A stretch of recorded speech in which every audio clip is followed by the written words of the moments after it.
Hallelujah, जय मसीह की, praise the Lord. आइए हम अपने आप को नम्र और दीन करते हुए परमेश्वर की हुजूरी में आए, अपने पिता के पास आकर हम उनके वचन से पढ़े। वचन के द्वारा परमेश्वर हमसे जब बात करते हैं, हम उनके आज्ञाकारी बेटे और बेटियां बने। प्रभु यीशु मसीह के द्वारा हमने आज ये जो जीवन पाया है, हम परमेश्वर के राज्य के संतान हैं।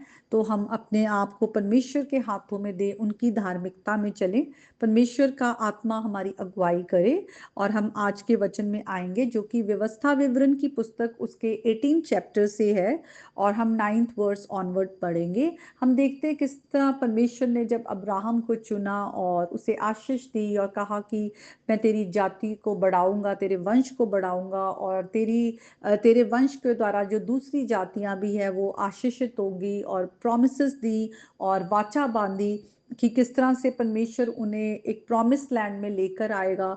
और वो लैंड में जहाँ के हम देखते लोग बहुत ही गलत तरह की प्रैक्टिसेस में थे, विकेड थे, इविल थे, लेकिन परमेश्वर उनको वहां से निकालने वाला था और अपने लोगों को वहां पे स्थापित करने वाला था। परमेश्वर ने अपने लोगों को 10 आज्ञा दी, कैसे मूसा के द्वारा हम देखते हैं, और कहा कि किस तरह से परमेश्वर ने तुम्हें मिस्रियों की गुलामी से भी छुड़ाया है। तो अब तुम परमेश्वर के प्रति जो है फेथफुल रहना, क्योंकि तुम्हारा खुदा है, तुम्हारा परमेश्वर यहोवा है, वो तुम्हारे साथ फेथफुल है। उन्हें आज्ञाएं दी कि तुम मुझे छोड़ किसी और की उपासना ना करना, और किसी भी तरह की मूर्ति को बनाकर मत पूजना, और अपने परमेश्वर का नाम व्यर्थ मत जानना। तो हम देखते परमेश्वर ने अपने लोगों के साथ वाचा बांधी और उनको व्यवस्था दी कि वो उन्हें रखे, ताकि परमेश्वर की जो धार्मिकता है वो दूसरी जातियों के बीच में भी प्रकट हो, लोग जाने कि परमेश्वर की पवित्रताई में चलना क्या है।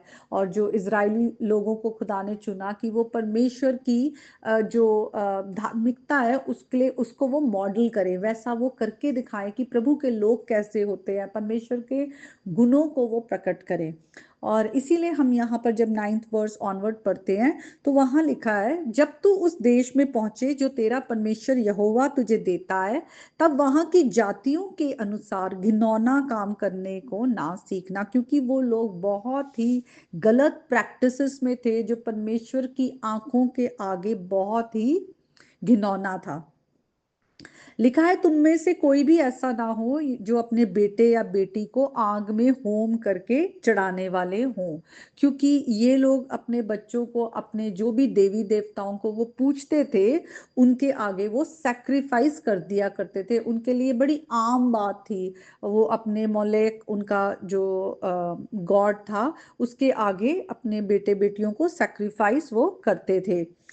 वे भावी कहने वाले या शुभ अशुभ मुहूर्तों के मानने वाला, वे टोना, वे तांत्रिक, वे बाजीगर, वे ओझों से पूछने वाला, या भूत साधने वाला, या भूतों का जगाने वाला ना हो। तुम में से कोई भी ये सब काम जो वो लोग करते हैं, वो जातियां करती हैं, शुभ अशुभ मुहूर्तों को मानती है, या जो इवल प्रैक्टिसेस हैं, आत्मा को बुलाना, या किसी तरह के भी ऐसी तरह की जो होती हैं भूत साधना, ऐसे कामों में ना हो। क्योंकि खुदा ने जब अपने लोगों को व्यवस्था दी तो उनको ये बात क्लियर की थी कि तुम्हें परमेश्वर जिस तरह से तुम्हें गाइड करेगा और जिस तरह से परमेश्वर तुम्हें रेवलेशन देगा, उसी पर तुमने क्या करना है, अपना भरोसा रखना है।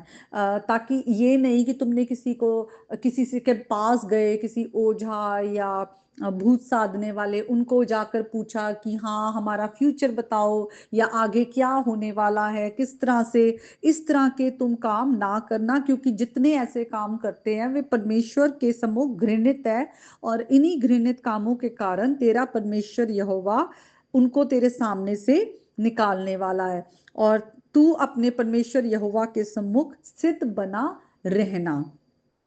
वे जातियां जिनका अधिकारी तू होने वाला है शुभ अशुभ मुहूर्तों के मानने वाले और भावी कहने वालों की सुना करती है, परंतु तुझको तेरे परमेश्वर यहोवा ने ऐसा करने करने के लिए नहीं कहा। तो ये खुदा का वचन है, और खुदा का वचन जब हमारे पास आता है तो जितना उस समय लोगों के लिए ये था उतना ही आज हमारे लिए। हम आज मसीही हैं, तो हमें भी अपनी जीवन में देखना है कि आज हम किस तरह से परमेश्वर की आज्ञाओं को तोड़ते हैं या परमेश्वर की बातों पर नहीं चल रहे। हम आज मसीही होते हुए हमें शुभ अशुभ मुहूर्त पर कि लक है या नहीं है, ये सब चीजों पर विश्वास नहीं करना, क्योंकि खुदा का वचन हमें कहता है कि खुदा की सॉवरेनिटी है, पूरी तरह से सब कुछ परमेश्वर ने संभाला हुआ है। उसने हमारे बारे में लिखा हुआ है, आगे उसने हमारा फ्यूचर देखा हुआ है। हमें परमेश्वर का वचन हमारे पास है, हमें परमेश्वर के वायदों पर, परमेश्वर की बातों पर पूरी तरह से अपना भरोसा रखना है कि परमेश्वर ने हमें प्रभु यीशु मसीह में नई जिंदगी दी है। और हम जानते हैं कि ये जिंदगी अगर हमारी खत्म भी होती है, हम प्रभु यीशु मसीह के साथ होंगे। इसलिए हमने किसी भी तरह से और किसी बातों पर भरोसा नहीं करना। जब हम छोटे थे तब हम बहुत से ऐसे गलत, मैं अपने लिए ये बात कहना चाहती हूँ, कन्फेस करना चाहती हूँ इनफैक्ट, कि जब हम छोटे थे तो न्यूज़पेपर में आता था हॉरोस्कोप, कि पूरे हफ्ते का हॉरोस्कोप ये होगा, और अलग अलग वो हॉरोस्कोप सन साइंस होते थे, ऐसे अलग अलग चीजें होती थी। या फिर लोग हाथ दिखाया करते थे, कहते थे हाथ देख के हम बताएंगे तुम्हारे क्या होना है, तुम्हारे हाथों की रेखा। या और भी हॉरोस्कोप की बुक आती थी, पामिस्ट्री, और अलग अलग चीजें होती थी, जॉडियक साइंस या ऐसे ऐसे होते थे। और इन चीजों में, क्योंकि जब हम बड़े हो रहे थे, हमारे आसपास का कल्चर जैसा था और जिस तरह के हम न्यूज़पेपर में या मैगजीन्स में देखते थे, तो ये चीजें हमें भी बड़ा अट्रैक्ट करती थी कि हम भी जाने कि हाँ क्या होना है, ये होना है ऐसा। और ये एक तरह से स्पिरिचुअल ब्लाइंडनेस थी, क्योंकि प्रभु ने हमें मसीही घर में पैदा किया था, और मसीही घर में पैदा होते हुए हमारे जो पेरेंट्स थे वो इन इन चीजों को बिल्कुल, वो वचन को जानते थे, और ये बातों को वो बिल्कुल भी इनको इनका विरोध करते थे कि ये सही नहीं है, प्रभु के वचन के अकॉर्डिंग नहीं है। लेकिन हमारा उठना बैठना जैसे होता था जिन भी लोगों के साथ, हम इन चीजों से इन्फ्लुएंस होते थे, मैं भी होती थी। लेकिन मैं प्रभु को थैंक यू कहती हूँ कि प्रभु ने उन चीजों में से बाहर निकाला, और उसके बाद जब उन चीजों को छोड़ा तो फिर उन चीजों को दोबारा मुड़कर नहीं देखा, क्योंकि जाना कि किस तरह से ये सब चीजें जो हैं ये इवल प्रैक्टिसेस है, परमेश्वर के आगे काम गलत है, और ये सब इवल डोर्स को खोलती है। शैतान के लिए एक तरह से ओपन डोर होता है कि किस तरह से हम गलत चीजों को अपनी लाइफ में इनवाइट करते हैं। परमेश्वर की रोशनी को अपने पर फैलने से ज्यादा हम अंधकार को अपने अंदर लेते हैं। और इन्हीं चीजों के कारण जो है परमेश्वर का श्राप हम पर आता है, इन्हीं चीजों के कारण परमेश्वर की आज्ञाएं तोड़ने से हम ब्लेस नहीं होते। लेकिन परमेश्वर ने हम पर दया की है, अनुग्रह दिया है, और परमेश्वर ने अंधकार के राज्य से निकाला है, अपनी रोशनी में लेकर आए हैं, ताकि हम परमेश्वर की रोशनी को, उसके भले कामों को हम आगे प्रकट करें। और इसीलिए मैं अपने जीवन में, मेरे बहुत कमियां रही हैं, अंधकार में रही हूँ, मैं उन बातों को आपके साथ इसीलिए शेयर करती हूँ कि हम सब में कमियां रहती हैं। लेकिन खुदा का वचन पढ़ना इसलिए जरूरी है क्योंकि खुदा का वचन जब हमारे पास आता है तो वो रोशनी की तरह आता है, और हमारे जीवन के गलत एरियाज पर वो लाइट डालता है कि वो निकल जाए। और उसी तरह अगर आप, हो सकते आप कहें हम तो ये सब काम नहीं करते, लेकिन खुदा का वचन हमें क्या कहता है, हम देखते हैं। अगर फर्स्ट सैमुअल 15:23 में लिखा है, बलवा करना और भावी कहने वालों को पूछना एक ही समान पाप है, हट करना मूर्तों की पूजा के तुल्य है।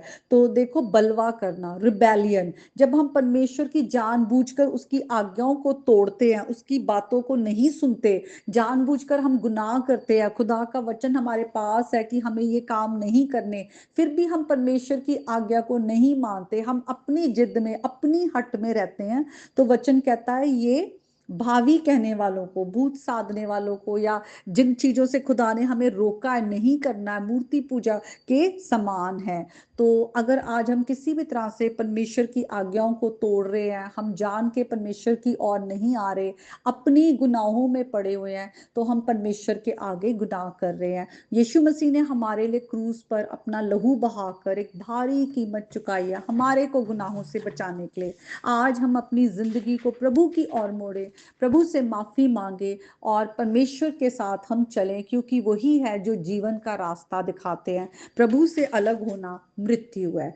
तो आज का ये वचन है, आज के इस वचन के द्वारा प्रभु आप सबको बहुत आशीष दे। आमीन।